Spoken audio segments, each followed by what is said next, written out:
c'est quand même important. Si Arcelor s'arrête, c'est quand même important pour nous les jeunes. Ça fait quand même un gros truc de Liège qui s'arrête, quoi. Une grosse perte d'emploi pour beaucoup de personnes. Ça touche surtout les ouvriers, mais ça nous touche surtout nous aussi pour l'avenir, parce que si Arcelor ferme, ça fait un grand nombre d'emplois qui vont se soumettre à rester au chômage.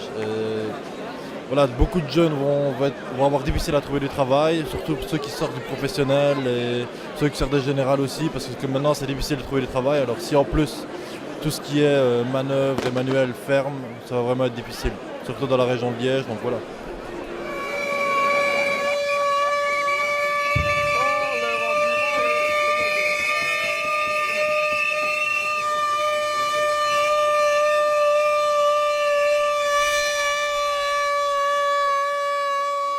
Nous sommes du ACOD VRT, alors c'est le CGSP en français, c'est quoi en français? Le VRT, c'est comme la RTBF, le service public de radio et télévision. Et nous sommes ici en solidarité avec les camarades ici. Oui, néerlandophone ou francophone, ce n'est pas notre problème. Ça ne nous intéresse pas cette discussion et nous sommes concernés parce que oui, toute la classe ouvrière, tous les travailleurs ont des problèmes avec la crise, les uns avec les fermetures, les autres avec des austérités. Pour nous, c'est la même chose. Les conséquences de la crise, oui, c'est pour tout le monde, alors on doit être solidaire, tout le monde. Nous n'avons pas un vue de Flandre, hein. Nous avons un vue de syndicalisme. Oui, selon nous, on doit se battre parce que oui, les installations sont très modernes, comme les informations qu'on a. Alors, on doit se battre pour que ça reste ouvert. Il y a encore assez de besoin de l'acier dans le monde. Alors, c'est sûrement des aciers super technologiques. Alors, c'est seulement pour les profits qu'on ferme, hein. L'Aximittal, c'est un des hommes les plus riches du monde. Alors, c'est comme on dit il y a quelques instants entre nous, il est riche, mais pas encore riche, nog niet rijk genoeg, pas assez riche. Alors, c'est pour ça qu'il ferme. Hein. On peut prendre l'usine, mais pas donner un sou au monsieur Mittal. Hein. C'est nationalisation, mais sans payer. Hein.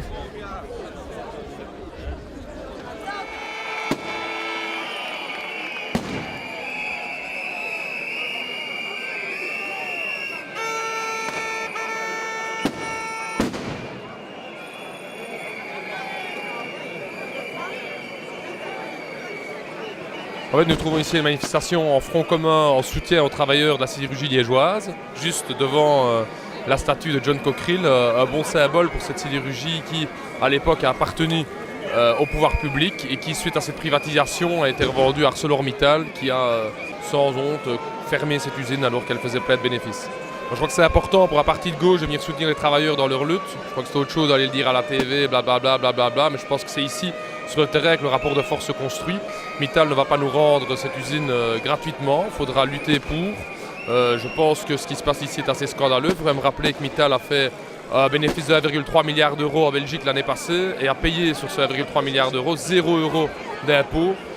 Donc on voit que le personnel politique belge a donné plein de cadeaux à Mittal, alors qu'en échange, Mittal n'a rien fait, c'est de fermer ici l'outil.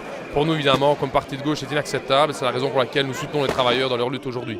On s'est inscrit en fait dans les mots d'ordre syndicaux qui sont celles de demander une nationalisation de l'outil. Il faut quand même rappeler que la sidérurgie a été publique.